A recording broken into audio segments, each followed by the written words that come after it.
Hey, I'm Bo. I'm an attorney. I've been practicing in personal injury for the last 10 years, both on the plaintiff side and the defense side. What I'm hoping to do is provide a unique perspective to personal injury law and provide some education materials both to consumers and potential clients so that they can make better decisions. All right, I have a little different kind of practice than most attorneys in this area. Most attorneys down here, they do strictly plaintiff's work, meaning they only work for individuals, or they do strictly insurance work, meaning they only deal with defending cases. I've always done both, and it's worked out for me. My practice has primarily been, at least by the volume of cases, defense work. But as of late, I've started taking more plaintiff's cases, and it created a little bit of a problem for me recently. There's an organization called the Georgia Defense Lawyers Association, and basically they represent insurance companies and insureds, and I was a member for several years. They have a really nice retreat every summer down in Florida. They mix it up, but it's always a good time. I realized this year that I did not get an invitation. There was a vendor that reached out to me and said, "Hey, Bo, that dinner we have every year, you're invited." And it's a heck of a dinner, and I always appreciate getting invited to go. When he invited me, I realized that I didn't get my invitation to the event, so I contacted the GDLA and was told that my status was suspended pending a board review, more or less. Apparently, some attorney out there got upset that I was taking plaintiff's cases. I don't know who it is. I have a list of people it is most likely, and complained that I was working on a plaintiff's case. And that resulted in me getting kicked out. Well, it leaves me in kind of an awkward position. There's really two camps, if you will. There's the GDLA, which is the Georgia Defense Lawyers Association, and then the GTLA on the other side, which is the Georgia Trial Lawyers Association. Georgia Trial Lawyers, they do plaintiff's work. And I'm kind of smack dab in the middle. I was telling people, I'm kind of like I guess I'm a non-denominational church at this point. I'm not Baptist enough to be a Baptist. I'm not Methodist enough to be a Methodist. So I've just kind of planted my own flag. And I don't see what the big deal is anyway. I mean, do you think that Walmart or a major corporation changes their lawyer depending upon whether they're suing someone or getting sued? No, they don't. I mean, they have their firm that they like. They have their firm that does good work, and they put them in there. It's kind of like playing ping pong. Do you say you only play ping pong on the right side of the table and never on the left, or do you play on both sides? I think the whole thing is just absolutely ridiculous. But I will tell you this. I did take the email from the people at GDLA, very nice people, and it is now framed, hanging in my office. And there it will stay. So I got kicked out. That's a big newsreel for being on both sides of the V. Next topic I want to talk about. When you hire an attorney, you are giving that lawyer authority to settle your case. I want to be careful about how I say that. There's a thing called actual authority, and there's a thing called apparent authority. When you hire a lawyer, that lawyer has apparent authority, meaning other parties can assume that lawyer has authority to settle on your behalf.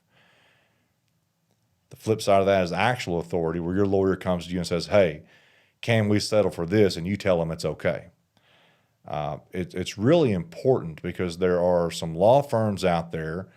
I'm not going to say the names, but they've recently made the news, and there's been some appellate cases as of late regarding, frankly, the abuse of apparent authority. These are really big law firms that all you got to do is call them, and then they'll come see you. Put that together, you'll know who I'm talking about. There was a recent case where a law firm sent a demand offering to settle a case on behalf of a client, and the client had no idea the terms they offered, had no idea the amount they demanded. When the insurance company who received it sent a counteroffer saying, "Hey, we'll give you all the money, but we want these terms," The law firm put it in front of their client and said, hey, you got to sign this. Thankfully, the client said, no, forget y'all. I never told you to do it, and went and got another lawyer. But I see this all the time. I had a call from a person in the last month who told me they hadn't spoken to their attorney in 6 months. They had no idea what was going on with their case, and their lawyer wouldn't call them back. They wanted to make a switch. It was a real nice lady, so I was happy to help her out. So I called the law firm that she'd retained, and come to find out that case had been settled. Settled completely without the knowledge of the client. So just to wrap it up, it's important to understand that when you hire a lawyer, you are giving them authority to act on your behalf. Be careful about who you hire to act on your behalf. Don't hire somebody just because they got a lot of television commercials and people acting ignorant on TV. Hire someone that you know, hire someone that you can sit down with and talk to, hire someone that you trust. Because once you sign up with them, they have authority to go do things right or wrong without your knowledge. Next topic I want to talk about kind of wraps back into what I was talking about being on both sides of the V. I defend a lot of cases that are brought by other plaintiffs' lawyers. So I get to see what they do and how they go about doing it. And I'm going to give you a list and some examples of the mistakes that I see being made routinely. And I take advantage of these when I'm defending cases. And I make really sure that when I'm prosecuting a case on behalf of a plaintiff, I don't commit these mistakes. The two biggest mistakes I see: not being familiar with the medical records and the documents in the case, and not prepping a client. So let's talk about being familiar with the records. In any personal injury case, there's going to be dozens, if not hundreds, and possibly thousands of pages of medical records. Somebody's got to sit down. Somebody's got to sit down and read each and every record. They have to know what's in those records. Because I'll guarantee you, on the defense side, the attorneys and the paralegals are going through those records. They get paid to do it. They get paid to go through those records by the hour. They read them, and they create outlines about those records. They create indexes. It's a big part of the practice, is just making sure you know every single thing in those medical records. It's important for a plaintiff to understand what's in their medical records, because if they have no idea, when we sit down at a deposition, it's not going to go their way. I am going to know so much more about the case than they do that I'm really going to be able to take advantage of it. They're going to say things they should not say. They're going to take positions they should not take. Whether they're doing it on purpose to lie to me or just mistaken, I don't know. I'm not going to sit here and call somebody a liar, but it sure comes across that way if you don't know your own medical history. So plaintiffs' lawyers, spend some time, earn your fee, read the medical records. Next step, make sure your client knows what's in those medical records. Prep your client. I sat down in a deposition, I can tell within 30 seconds if the client has been prepared. My client, when they sit down, they're going to give you yes, no, I don't know, I don't remember. Those are the 4 answers they're going to give you. They're going to answer your question truthfully, but that's all they're going to say. If a question involves something that they have to explain, it's going to be a short explanation. They're not going to ramble off about what they did last Tuesday or what they think they did last Wednesday or what they had to eat a week before. They're going to stick to the point, because the more they talk, the more trouble they're in. It's lawyering 101. I am seeing plaintiffs' lawyers routinely who just hold their client's hand, sit down next to them, and lead them to the slaughter. They're not prepped at all. They have no idea what a deposition's for. They have no idea what we're there to talk about. They have no idea what's in their medical records. Prep your clients, because you're not earning your fee if you don't prep your clients. Some other mistakes I'm seeing from personal injury lawyers is this: they don't screen their cases. We did a video a couple weeks ago, maybe a month ago, about lawyers who just take anything that walks in the door. Well, that's what they're doing. They're taking anything that walks in the door, and they think filing a lawsuit is some magic bullet that makes the case worth more. Filing a lawsuit does not increase the value of a case. If anything, all filing a lawsuit does is give me access to things I wouldn't otherwise have to devalue your case. So it gets back to personal injury lawyers doing their job, reading the records, understanding the case, so that they can make an educated decision as to whether or not they're actually going to file a lawsuit to give the defense access to all these things. Screen your cases. Know your case. Next thing they're doing is they're setting unrealistic expectations. And heck, I'm guilty of it too. You're not going to find very many lawyers' websites or very many advertisements out there that don't at some point say, hey, we did this for Miss Smith. We did this for Mr. John.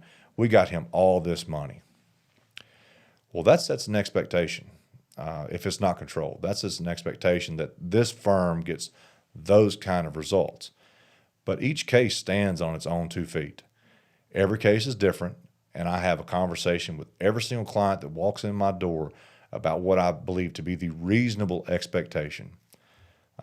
Every case is not $1 million case. Every case is not a $100,000 case. Every case is not a $25,000 case.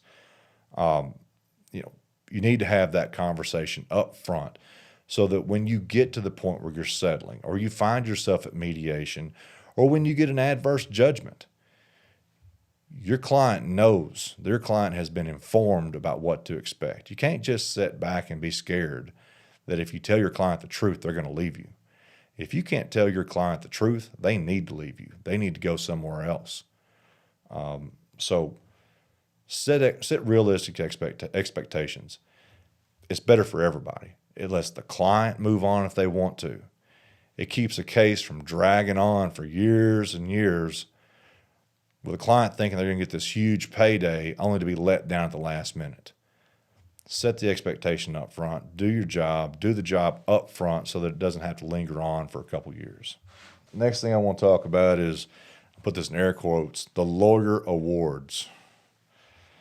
We've all seen websites and email signature lines that look like something out of NASCAR.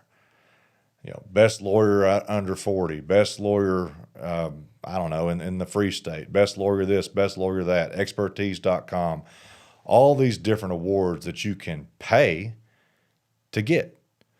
I regularly get solicitations for top 40 under 40. I'm 41. I don't know why I'm getting that. I get them from expertise.com, distinguished lawyers, all these different awards.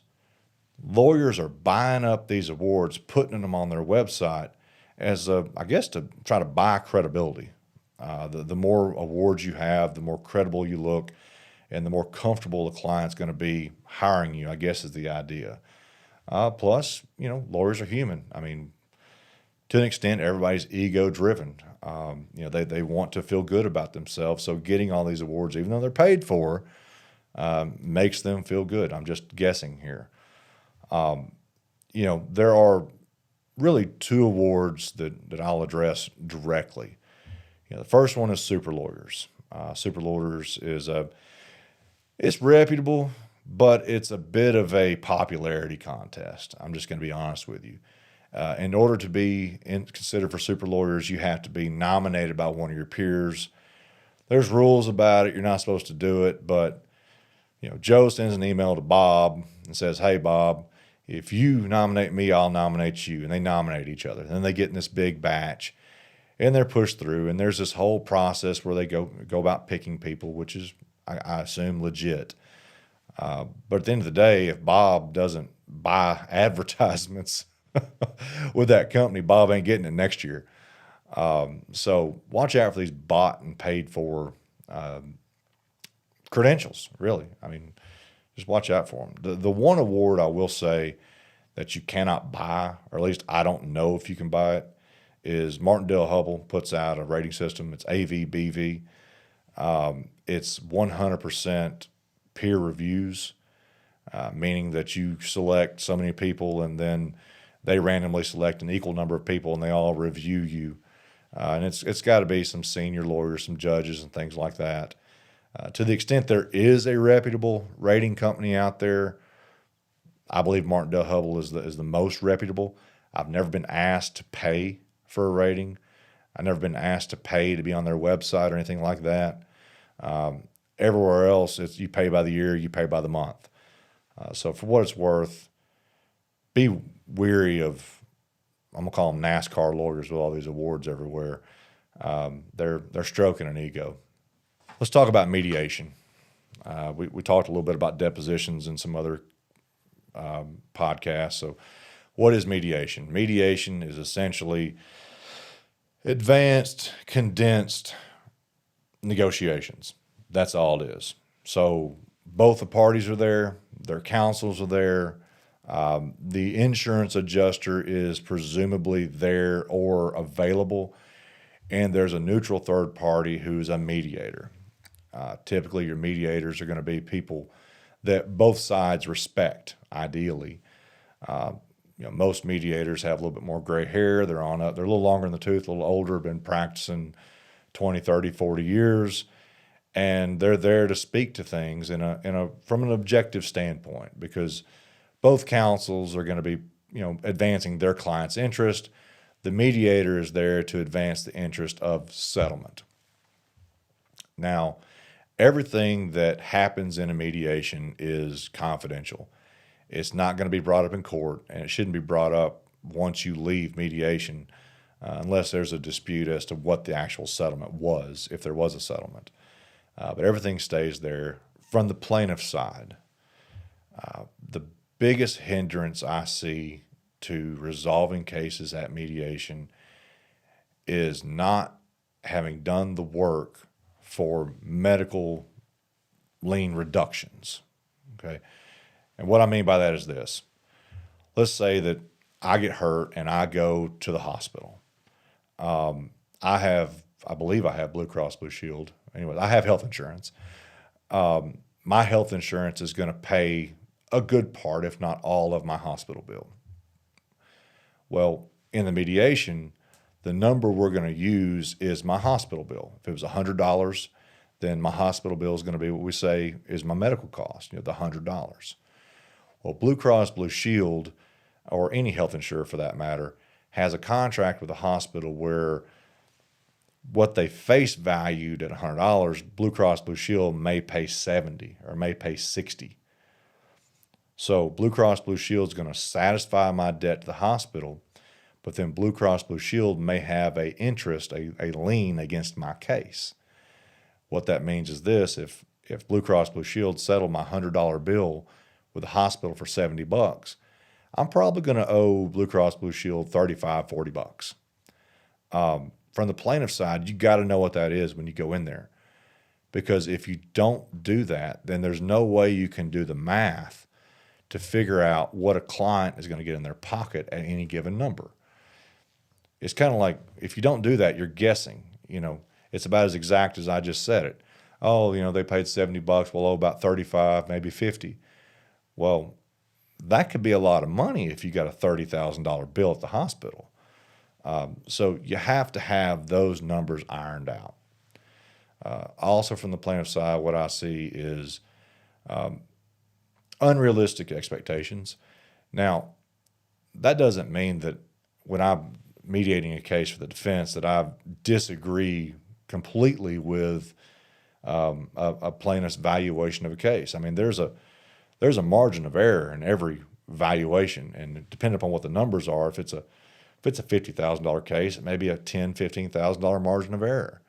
If it's a couple $100,000 case, there may be, $100,000 worth of room to argue about what's reasonable, and the gaps keep going up and up and up.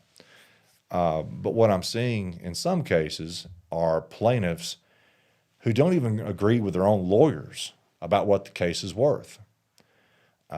Without getting too specific, in the near past, I mediated a case where the lawyer for the plaintiff flatly told me that his client was wrong and unrealistic, and he was going to take her back and, try to convince her of what a reasonable settlement would be. Why are you having that conversation at mediation? Why are you having that conversation after mediation? Why not have that conversation at the beginning of the case? I mean, presumably the plaintiff's lawyer knows what their job is. Presumably they can value a case. If they can't, then I don't know why they're doing what they're doing. Why didn't that conversation take place months prior, or at least a week prior to getting to the mediation? All that lawyer did was waste 5 or 6 hours of my time, 5 or 6 hours of the mediator's time at, I don't know, mediators run the gambit. Some are like $300 an hour. I've seen them up to $850 an hour. So they incurred an expense on behalf of their client. There was no reason to. They wasted half their day and wasted the client's whole day because the client drove 3 hours to get this mediation. So get your reductions, have a conversation with your client before you get there. From the defense side, mistakes I see made, getting dug in. I mean, there's a mentality out there that, when the defense offers $1, it's a real dollar. But when the plaintiff demands $1, it's a fake dollar. It's made up dollar because it's still speculative. Let me kind of put a finer point on that. If the defense offers $1, they can offer that dollar that day. But if the plaintiff demands $1 and the defense doesn't agree, the plaintiff can't get that dollar that day. They've still got to go through several steps, including a trial, to force a defendant to pay. That's the thing. And this is getting off on a tangent, but it's so important. Nobody can make a defendant pay a cent aside from a jury. The plaintiff has to take their case from the date of the accident, injury, whatever it may be, all the way through a jury trial to have any way to compel the opposing party to pay anything. And even after that, there's an appeals process that can go on for years. I think of myself as a very practical attorney. I think if my colleagues could say one thing, I hope they say I'm practical. I'm not going to dig in on an unreasonable position and make a plaintiff go the distance just for the purpose of making them do it. If we're digging into a position, there's going to be a good reason for it. So don't just, from the defense side, don't just sit there on your haunches saying no without any reason. Another issue that I see is, defense lawyers come into mediation with little to no authority. The way this works, and as a defense lawyer, I can't show up at mediation and tell an adjuster, hey, we should pay this today and nothing more. That's not the way it works. There's a process. I have to ask for money a month in advance, at least, in preparation for that mediation. If plaintiffs' lawyers do the same thing, they would avoid a lot of problems if they would ask for authority from their clients a month in advance. But you got to get that authority.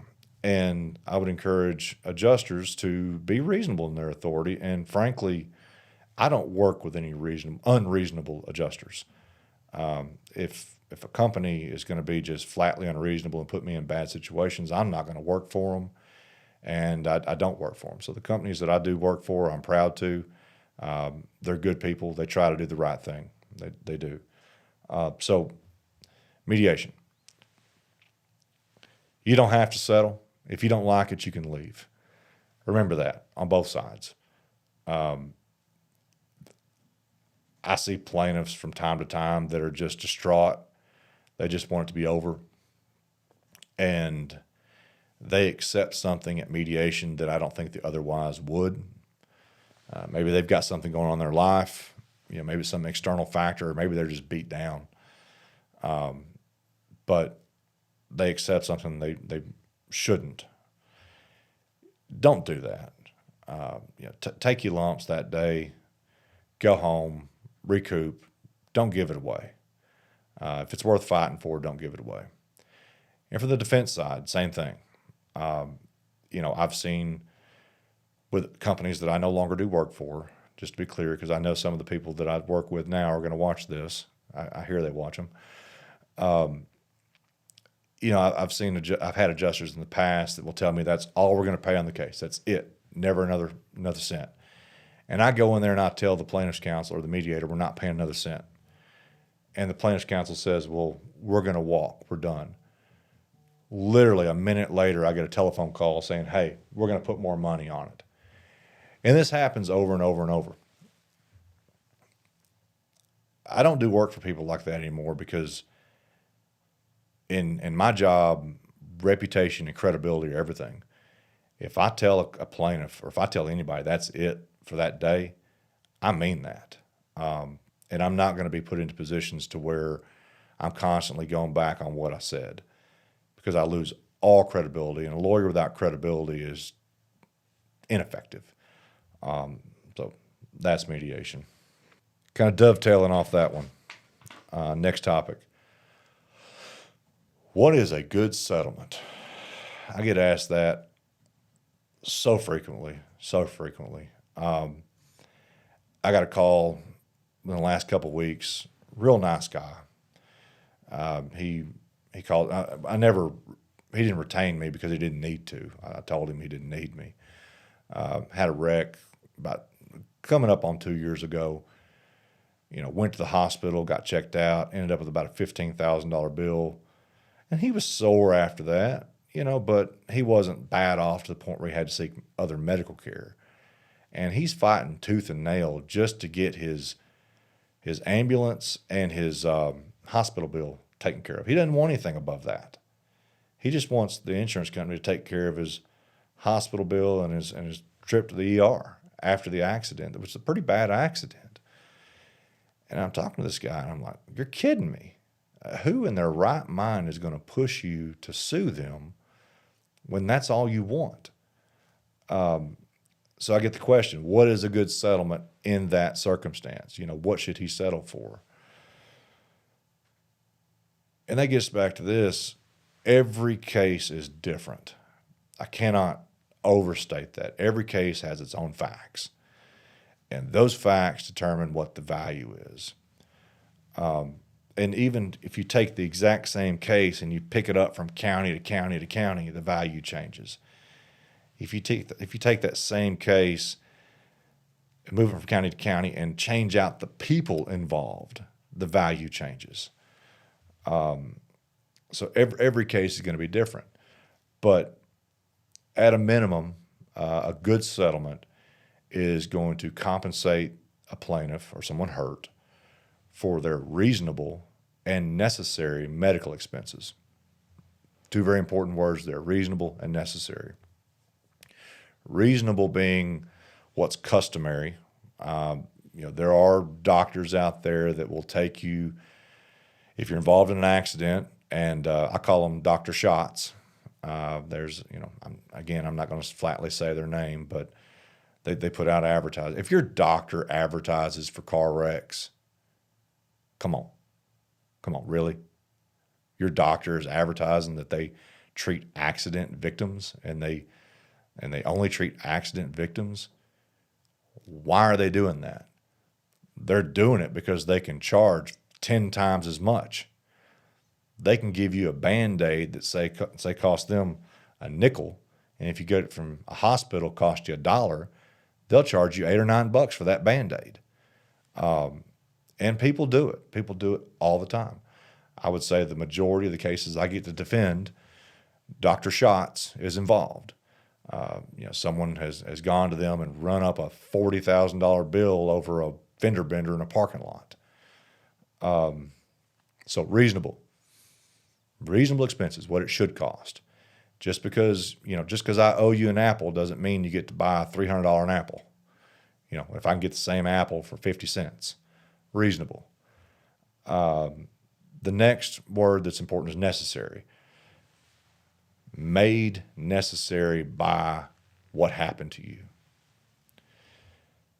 Everybody above the age of 30 has got a bump, a bruise, a boo-boo, something wrong with them that nags them.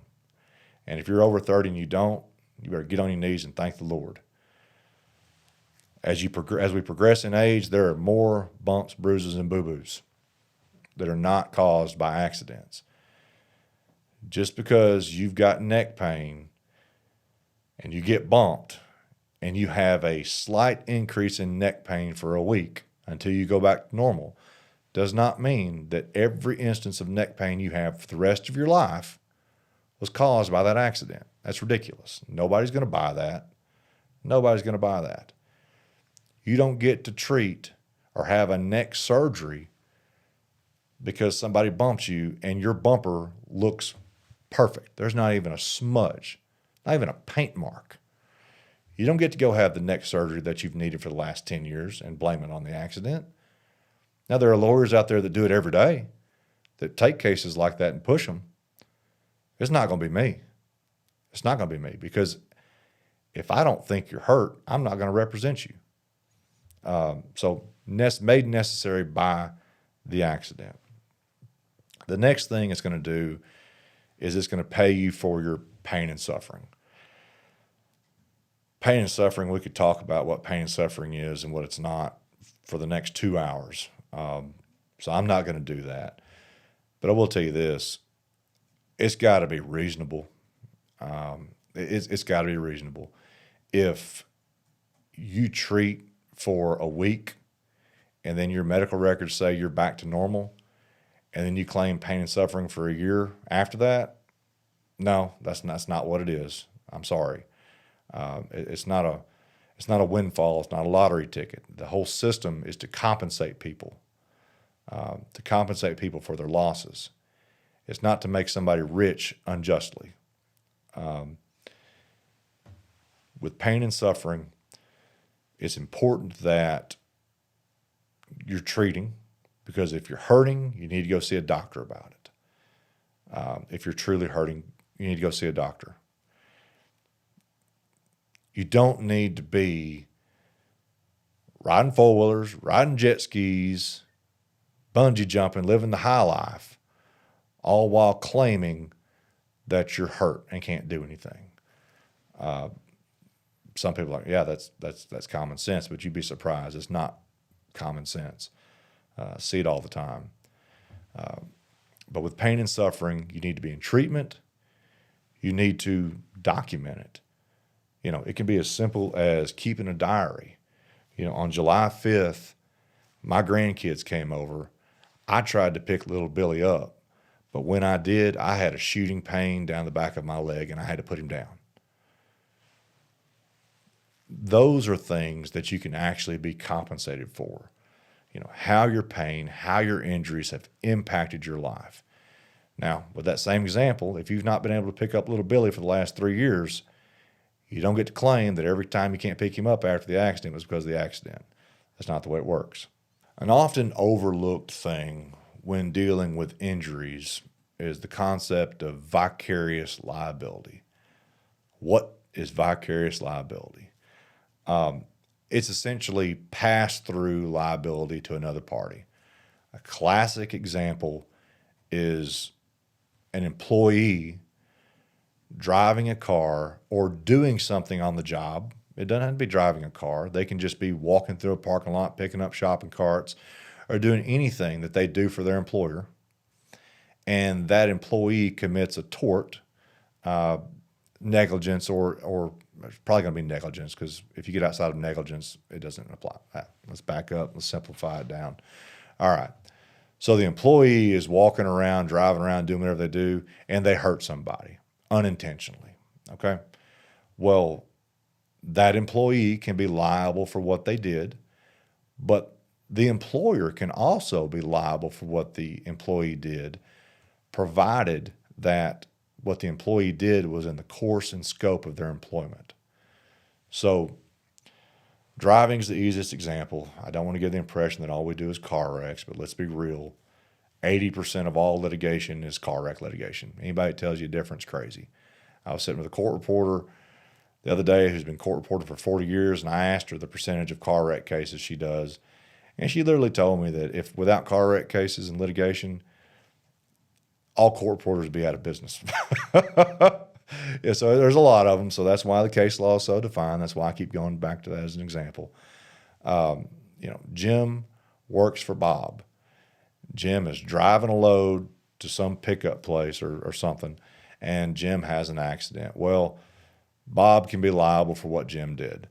What that means is you've got multiple pockets. At that point, you can make a case against Jim, but then Bob's going to be liable for anything that Jim did.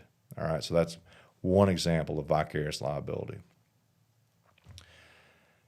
A unique form of vicarious liability to Georgia is called the family purpose doctrine. Parents, pay attention. This will freak you out. All right. So let's say I buy my son a vehicle. He's 16, right? And he's got a shiny new driver's license. He's a licensed driver. He's been driving me around for weeks, months, maybe a year. And I am perfectly comfortable with him driving. He lives in my house. He parks his car there, his car. And because he's my son and because I bought the car, if I want to, I can take the keys away from him. But I've got no reason to because he's been a perfectly good driver. My son goes out and he hurts somebody. He has an accident and he hurts somebody. They're not suing my son. They're suing me. I am going to be responsible for everything that my son did, just as if I was the one driving. And you say, well, that makes perfect sense. I mean, your son's 16, he's a minor. It makes perfect sense, and that's true. But if he's 18, it's no different. If he's 21, it's no different. If he's 34 and he lives in my house, it's no different. Me as the head of the household, I'm not trying to get political here, but head of the household, I am responsible for that. Same thing if your wife, men, or your husbands. If you have a vehicle there at your home that's for family use and you have control over the keys, and your wife or your husband goes out and gets into an accident, the family purpose doctrine is going to apply, and you can be liable for anything they do. Even if they're a perfectly good driver, you're just vicariously liable for it, just like if they were your employee. Well, gosh, how do you protect yourself? Because that really does expand the scope of your potential liability. My advice is buy insurance. Buy good insurance and buy high limits, especially if you've got a young child. I know that everybody cringes when their kid turns 16 because you get kind of stuck to you, because they're 16 and they're higher risk. I get it. But I'd a lot rather get it stuck to me for $1,000 or $2,000 a year than get stuck with $100,000 or $1 million bill because my kid, had an accident. So buy insurance. That's about the only way around that. All right, guys. Hope you got some value out of that. If you're listening on a podcast, we'd really appreciate it if you'd leave us a review. If you're listening on a video platform, if you could like and share, we'd really appreciate it. Maybe share it with a friend that could use this information. Thank y'all.